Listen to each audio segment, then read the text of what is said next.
I'm Julia Monroe, 32 years old.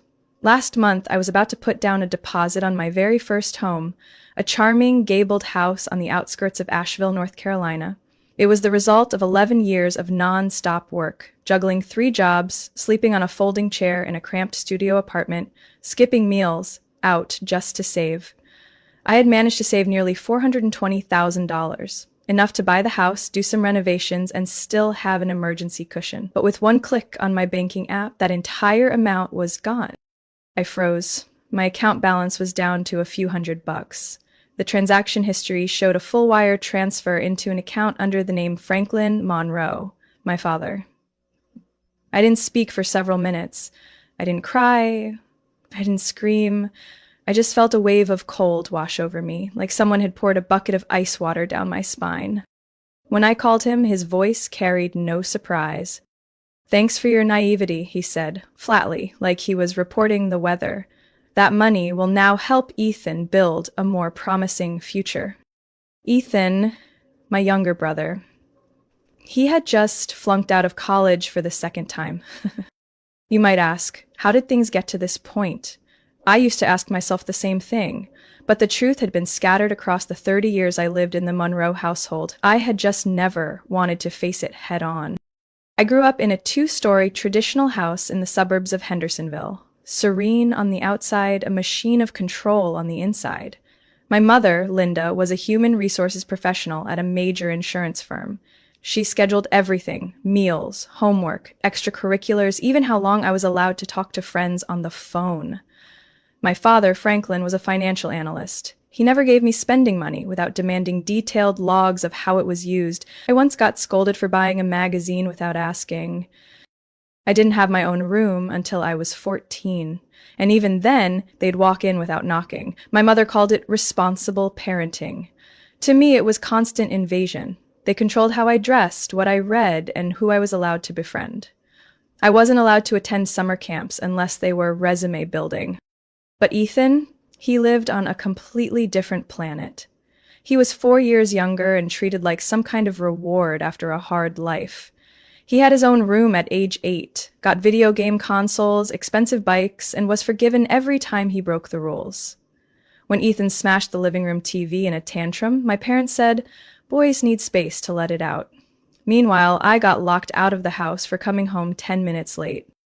Maybe that favoritism is what made me so desperate to break free early. I started working at 16, hiding my tips in the back of an old shoe drawer. At 18, I was attending community college while waiting tables. By 19, I had moved out, into a shared apartment with 3 roommates, 45 minutes from my parents' house. My dad told me that day, "You'll be back within 6 months." But I never went back. I started saving, not much, but steadily, and I never told them how much I had.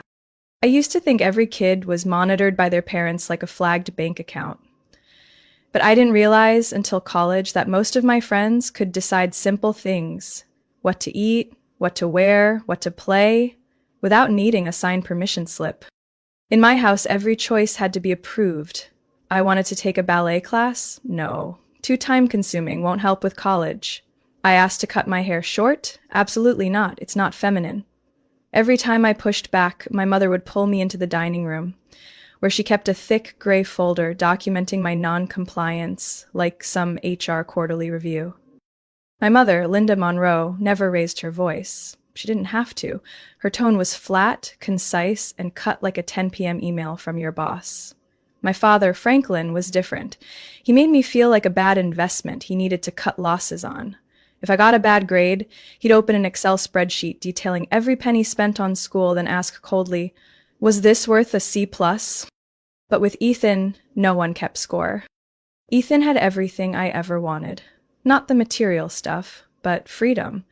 He chose to play guitar and never practiced. He dropped his AP classes because they were too stressful. He skipped a week of school to reignite his passion for life. Every time Ethan failed, my parents didn't just forgive him. They invested more. He once lost nearly $2,000 of his high school startup's budget. My dad's response? At least he had the guts to try. Meanwhile, if I overspent by $20 on books, I had to file a report. There's one night I'll never forget. I was 17, struggling to finish my college essay for the University of Minnesota, the one school I genuinely wanted. My laptop froze. Ethan, 13 at the time, barged into my room without knocking, as usual. He sat on my chair, munching cookies over my scattered papers, and asked, "Why are you trying so hard?" I held back, because no one here is going to bail me out if I fail. Ethan laughed. "You're overthinking. Mom said they'll always help if we need it." I looked at him and said, no anger, just cold truth. "Yeah, you're their child. I'm just a passenger on this ship." I don't know if Ethan understood what I meant, but the next day when I got home, my room was ransacked. My computer was locked with a new password. On the desk sat a handwritten note from my dad. "If you want to do everything on your own, start by getting your own computer." I didn't ask. I knew Ethan had said something, and my parents didn't need verification. I walked to the neighbor's house. Miss Doris, a 70-something widow who used to give me pumpkin pie every holiday. She lent me her late husband's old computer. I sat at her kitchen table for 3 hours, finished the essay, and asked to print 2 copies. I got into Minnesota. I didn't say a word to my family the entire summer. My mother hosted a small party to celebrate my acceptance, mostly to show off. She had me give a speech. I stood up, smiled just enough, and said 3 sentences. "Thank you all for coming. I couldn't have done this without those who taught me how to survive alone, and a good printer." The room laughed, thinking it was a joke, but my mother didn't. She frowned through the rest of the evening. From that day on, I stopped trying to be the good daughter. I worked in the library, did laundry for others, delivered food on weekends. I never asked them for a dime. But I also never told them I was saving. Every month, I diverted 35% of my paycheck to a separate account, under my own name. No cosigners. No devices linked to the Monroe Wi-Fi ever accessed it. I thought I'd done enough to protect myself, until I realized even when I thought I had escaped, they were still there, lurking behind every trace, every bit of data they'd trained me to leave behind, since I was just a kid who didn't know how to set a password. I started working before I was even old enough to drive alone. My first job was at a tiny cafe called Brewhaven, just 3 blocks from my high school. That's where I earned my first tips, scrubbing espresso machines and pretending to smile through gritted teeth while waiting on table 5. I hid those early tips inside a hollowed-out copy of Pride and Prejudice, cut with a razor blade under the dim glow of a borrowed desk lamp. My dad once said, "Working too young will make you neglect your studies." But I didn't need his approval. I needed a way out. At 19, I moved out. No goodbye. No tears, just a cold text. "I'll be fine. Don't come see me off." I took a Greyhound bus, 2 suitcases full of old clothes and a set of cookware my mom had saved for Ethan, but I borrowed it. I moved to Raleigh for the University of North Carolina, where I had a partial scholarship in information systems. I lived in a damp ground floor room and turned myself into a ghost. I cooked late at night to avoid waking others, worked the tech help desk from 5 to 8 a.m., then studied till dark. On weekends, I fixed computers for nearby residents. There wasn't time to feel lonely. I became a machine, cold, precise, unemotional. For 4 years, I never went home. Every holiday, I stayed in the dorms or worked overtime. Ethan once emailed asking if I'd come home for Christmas. I didn't reply, because I knew if I did, I'd just be another number in Dad's spreadsheet. At 23, I graduated with honors and got a job at a small cybersecurity firm called Sentinel Logic. The pay wasn't great, but it gave me freedom. I saved 40% of every paycheck. I still rode the bus, wore thrifted clothes, turned down lunch invites. Within 3 years, I had saved over $100,000. But I didn't stop. Every tax return, every bonus, every side gig, straight into an isolated account. No shared logins, no linked devices. That was my mother's lesson. If someone has access, they have control. Everything shifted when I met Leah. We met at a tech seminar in Charlotte. She was a UX designer, smart, calm, and had this way of looking at me that made me feel seen, not measured. We debated personal finance app security for hours, then ended the night over beer and a smile I carried with me all the way home. We started texting, then video calls, then, 8 months in, we moved in together. Leah was the first to ask, "Do you actually want to own a house, or is that just how you prove to your parents you don't need them?" I paused for a long time. Then I said, "Both." Leah didn't try to talk me out of it. Instead, she helped me reframe the goal. 3 bedrooms, a small home office, a sunny kitchen, and a backyard garden for basil and mint. Things I once wrote off as unnecessary. She was the first person who said, "You deserve a life you don't have to shrink to fit." We started house hunting. We saw at least 15. I rated each one with a custom encrypted checklist, like coding an algorithm for happiness. And then we found it. A quiet bungalow tucked down a maple-lined street. Price $405,000. Almost an exact match to what I'd saved over a decade. Leah squeezed my hand as we stepped out of the sunlit kitchen and whispered, "If you don't do this now, you'll never believe you're worthy of it." I smiled, I believed, and maybe that's why I didn't see the warning signs. Because I'd started to believe I could finally live without always looking over my shoulder. Until I discovered the one watching me never really stopped. I still remember that Sunday afternoon, not because of the sunlight, but because of the chill that ran through me when my father said, "The granite-tiled kitchen in that house is a bit dark. You should consider the lighting." I froze, my fork still holding half a roasted potato, suspended between plate and mouth. Leah looked at me, puzzled. My mother casually sipped her wine, as if nothing unusual had just been said. I had never shared any details about the house with them. No photos, no texts, no phone calls. I swallowed the lump in my throat and asked as lightly as I could, "How do you know about that kitchen?" My father shrugged. "You must have mentioned it on the phone last week." But last week I had said exactly 2 things. I'm considering a house on Grove Street, and I haven't made any decisions yet. I didn't mention the kitchen. Especially not the cool gray granite with silver veining, something you could only see in person. From that moment on, I started paying attention. 3 days later, I got a notification from my banking app. Login confirmed from a new device at 3:17 p.m. I was at the office at that time. My personal laptop was at home. No one else had my password. No one had biometric access. I immediately changed all my credentials, enabled 2-step verification, and called the bank.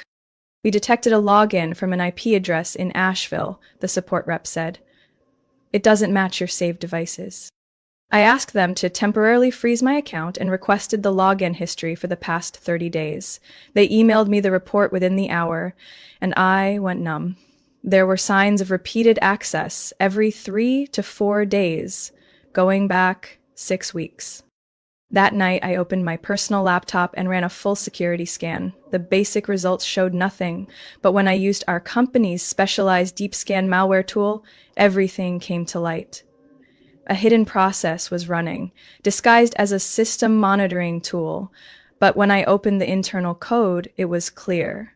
Keylogger, screen capture, and a microphone-based recording module. My whole body went cold. Leah walked in, saw me frozen in front of the screen, and asked, "What's going on?" I pointed at the lines of code. "Someone's been watching everything I do on this machine, every bank login, every email, even the floor plan I saved yesterday." She blinked. "How did that get on your computer?"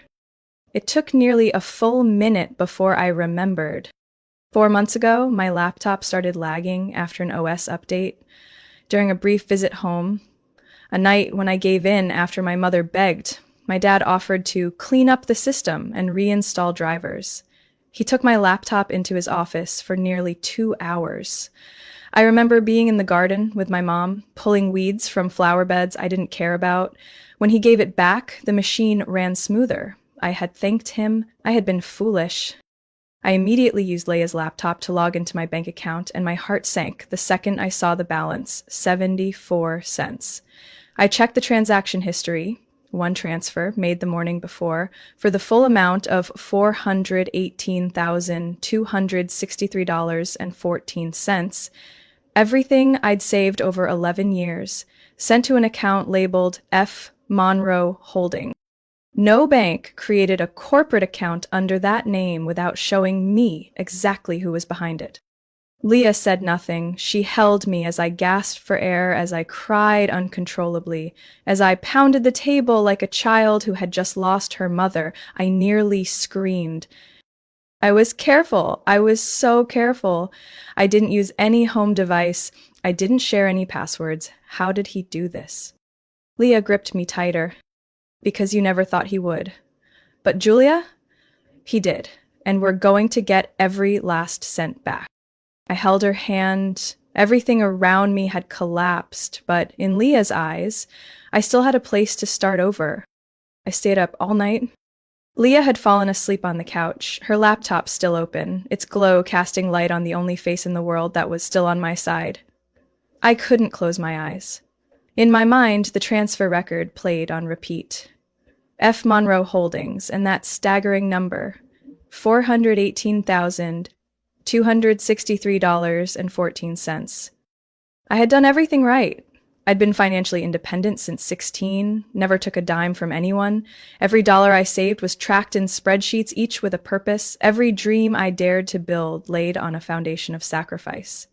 And yet, with a single hidden line of code, he had taken it all. I called my father 6 times. No one answered. I texted, "I know everything, call me back now." Then emailed, then called again. By the time the sun rose, I knew they wouldn't respond. Unless I showed up at their door. I didn't tell Leia I was leaving, only left a note. If I'm not back in 3 hours, call the police. The Monroe house still looked as pristine as ever. Well-trimmed maple tree, American flag hanging just right. My father's SUV parked straight in the driveway. Nothing about it screamed crime scene. But I knew inside those walls, everything I'd built over the past 11 years was being repackaged into that disgusting phrase, family resource management. I didn't knock. I had a spare key. My mother was at the breakfast table, reading the paper, tea steaming beside her. She looked up like I had just dropped by for a visit.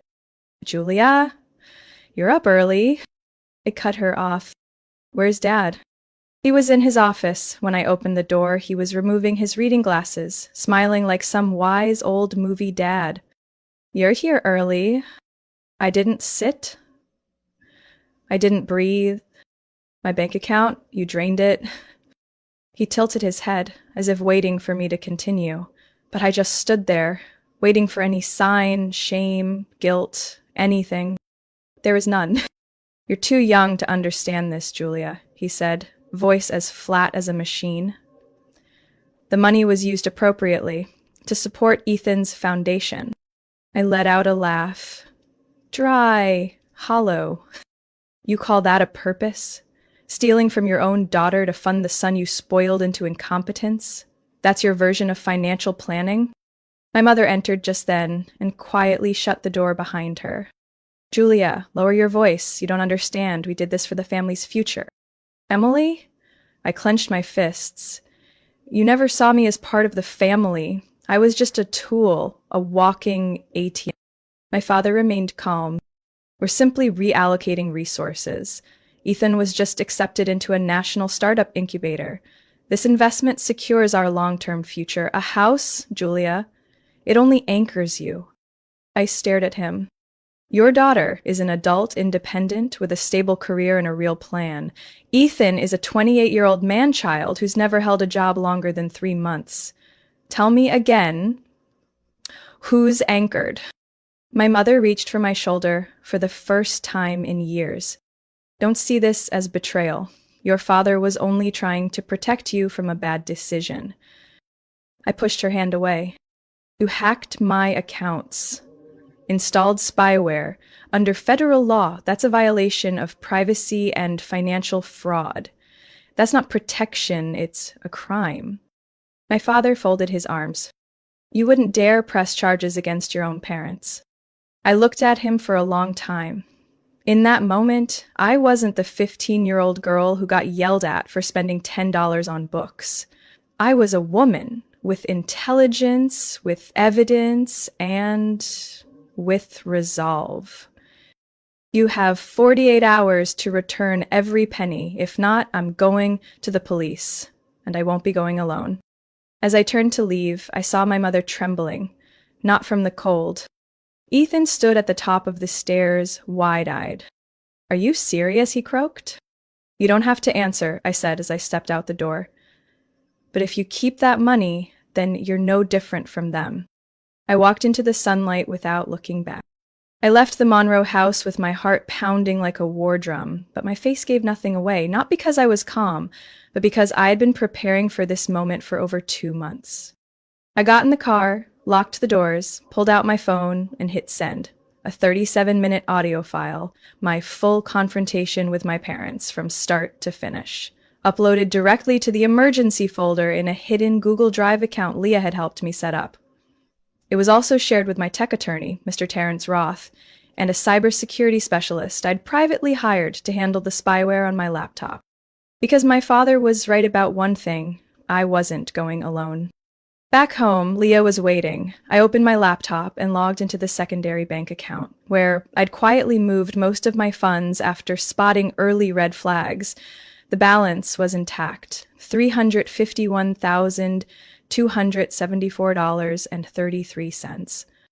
Only $39,000 had been left in the compromised account, and I had left it there on purpose. You planned for this? Leah asked, stunned.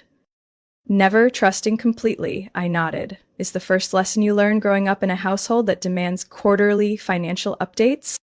I sent Terrence the bank statements, all the screenshots, the spyware code I extracted from my laptop, and the transaction logs. By the end of the day, he called back. Half disbelief, half admiration. Julia, this isn't just a state violation. They've breached at least 3 federal statutes. If you're willing, we can file both civil and criminal charges. I didn't hesitate. Do it. 2 days later, I walked into the Asheville Police Department with Leah and Terrence. There, I filed an official complaint with all supporting evidence. Unauthorized logins, malicious code, the audio recording. The officer in charge, Lieutenant Davis, sat silent for a long time after reviewing everything.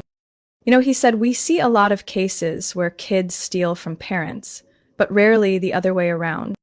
I looked him straight in the eye.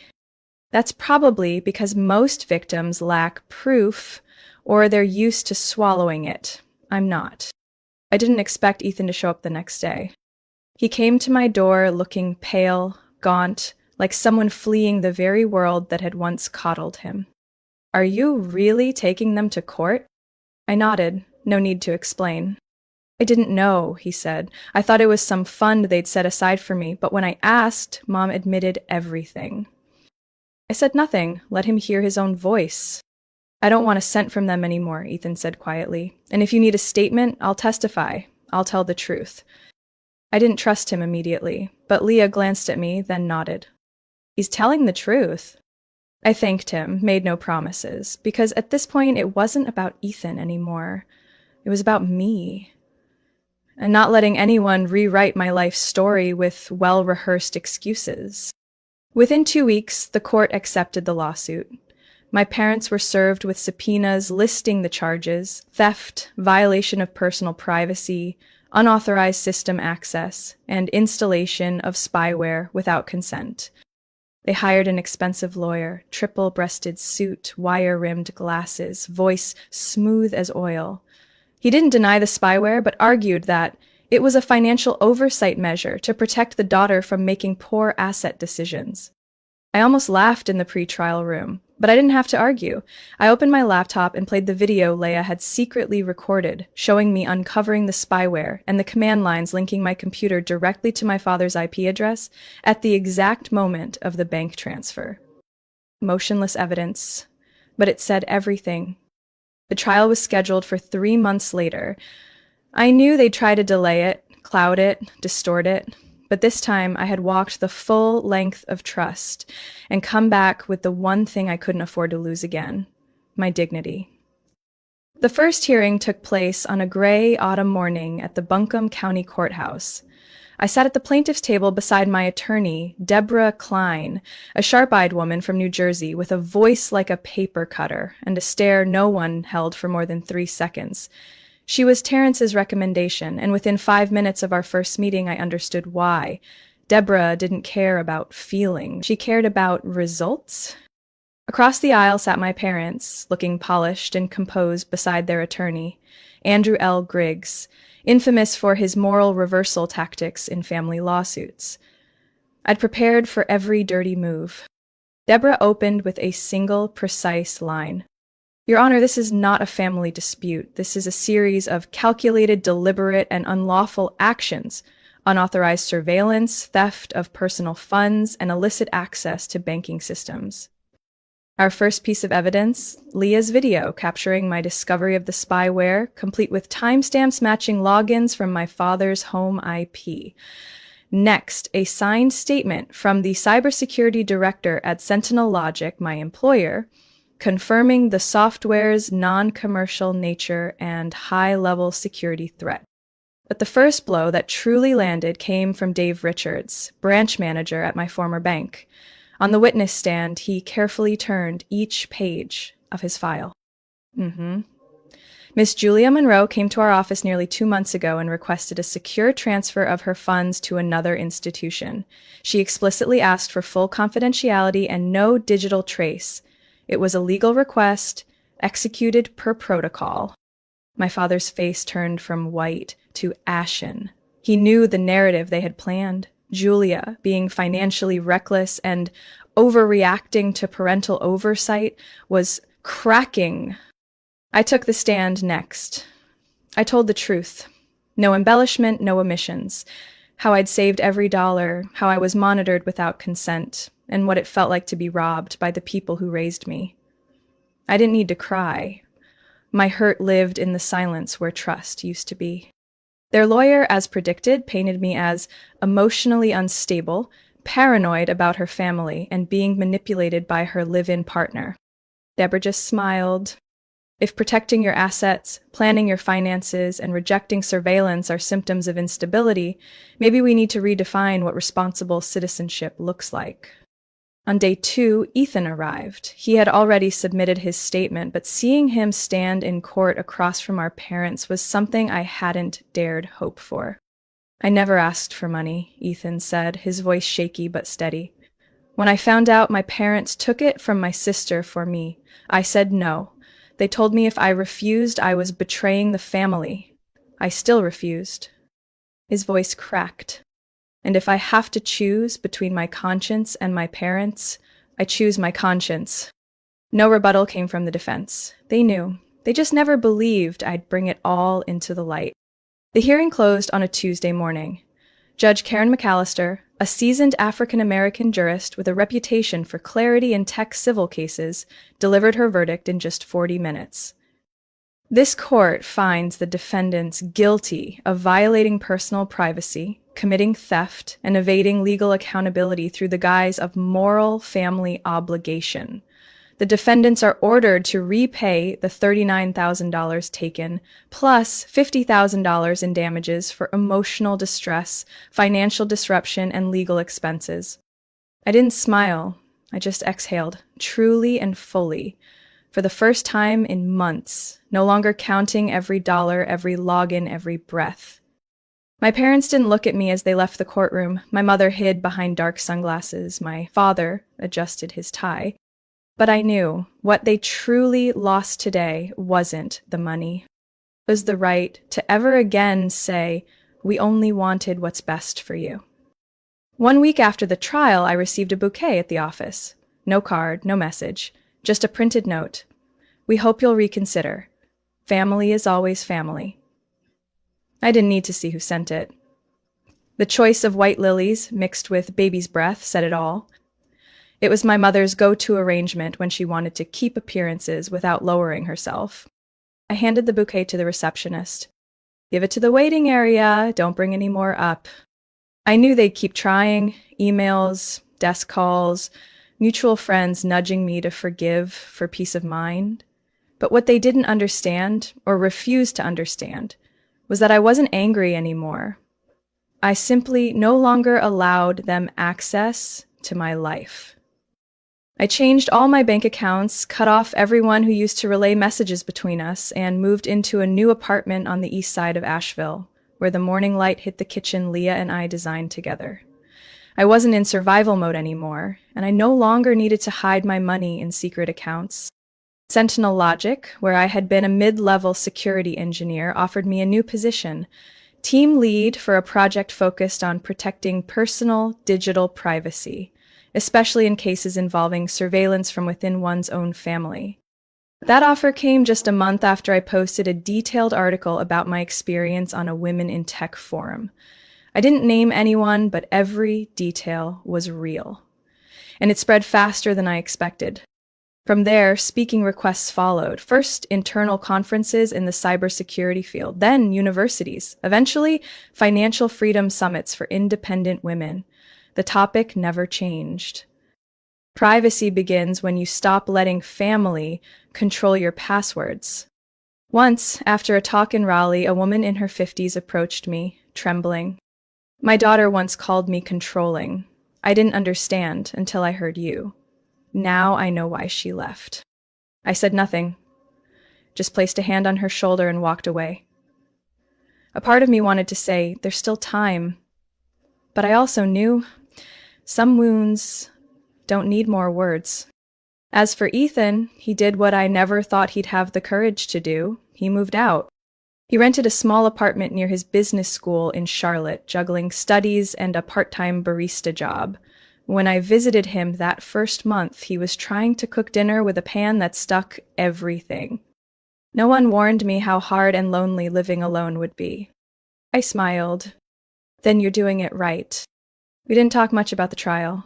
Ethan never asked whether I'd reconcile with our parents, and I didn't need to say aloud that for the first time we were truly siblings. No referees, no golden child, just two adults learning to exist outside the shadow of the family name. Leah and I got legally married 3 months later. No wedding, no ceremony, just a quiet winter morning at the county clerk's office, with 2 close friends as witnesses. We walked home afterward, hand in hand, just quiet enough for no one to interrupt. I hung a copy of the court ruling in my office, not to brag about winning, but to remind myself. Freedom doesn't begin with a court victory. It begins the moment you dare to say enough. Some still call me cruel, that suing your own parents is unthinkable, but I don't live inside their imagination. I live with the truth I had to grow up with. Sometimes the people who hurt you most are the ones you once called family. One night, while teaching a virtual class on digital privacy, a student raised their hand and asked, "Do you think you went too far? I mean, they're your parents." I looked straight into the camera. "Sister, they are my parents, but I don't belong to them. I belong to myself." And I had to go a long way to reclaim that. One spring morning, just after I finished tending to the lavender pots on the porch, Leah stepped out with a silver-gray envelope in her hand. She said nothing, just handed it to me and returned to the kitchen, where the smell of fresh waffles was beginning to fill the air. I recognized the handwriting, neat, slanted slightly right. It was my father's. I never expected a letter from him. Honestly, I didn't think I'd ever receive one, but I opened it because I no longer feared it could take anything from me. Julia, if you're reading this, it means I've learned not to check someone's email history anymore. And maybe it also means I'm ready to admit you were right. Not because the court said so, but because I finally know it deep inside. I'm not asking for forgiveness. I just want you to know that in the end, I understood what it means to cross a line and what it means to lose a daughter because I thought I had the right to keep her at any cost. No drama, no rambling, just one printed page signed Franklin. I folded the letter and placed it in a drawer. I didn't tell Leah. I didn't have to. Forgiveness, if it ever came, wouldn't come through a letter. It would come through him learning when to stay silent, how to show up the right way, and when to step back. A few weeks later, we bought our dream house, a modern farmhouse with white walls, a gray roof, wide windows, and a wooden fence Leah and I painted ourselves over 3 days. It had a study with built-in shelves, a sunlit kitchen perfect for spontaneous baking, and a backyard big enough for both a vegetable garden and a cozy table for friends. Right where the sunlight streamed through the skylight every morning, Leah placed a navy velvet box on the table, next to a cup of coffee and a smile that stopped my breath. No orchestra, no roses, just me and this house, if you want it. I didn't need to think. He once said, "You'll come crawling back in 6 months." It took me 11 years. But Leah, I'm finally home. We threw a small party. Our kind of celebration, with apple pie, acoustic guitar, a few close friends, and Ethan giving a toast that nearly broke me. When I was a kid, I thought Julia was just weird. Now I know. She was the only one brave enough to live honestly, and because of her, I learned how to be honest too. Thank you, sis. Life after that wasn't perfect because I no longer believed in perfect. Some nights, the old memories still woke me up, drenched in sweat from a surprise doorbell, but I had Leah. I had the freedom I fought for, and I had a job that gave me a reason. Every time I helped someone reclaim their account, I reclaimed a piece of myself. A year later, I was invited to speak at TEDx Asheville. The talk was titled, "Privacy Doesn't Begin with Technology. It Begins When You Stop Apologizing for Your Boundaries." It ended with a long-standing ovation I still feel every time I step on stage. I never replied to my father's letter, but that Christmas I sent a card. No name, just one line. No one has the right to control another person, not even the one who gave them life. I no longer live to be accepted, I live to choose whom I love, where I stay, whom I trust, and what dreams I build. Money can be stolen, memories can be twisted, but the ability to steer your own life, once reclaimed, can never be taken from you again, if you have the courage to hold on to it with both hands. Julia's story is a powerful reminder that family ties should never be used as an excuse to control or violate someone's privacy. In real life, many people grow up in toxic households and still feel guilty for setting boundaries. But the truth is, you're not selfish for protecting your assets, your dreams, and your dignity. Freedom isn't just having money in the bank. It's the ability to live by your own values, no matter who once tried to define you. What do you think about Julia's journey? Would you have the courage to stand up for yourself like she did? Share your thoughts in the comments, and don't forget to follow the channel for more powerful, true-life family stories.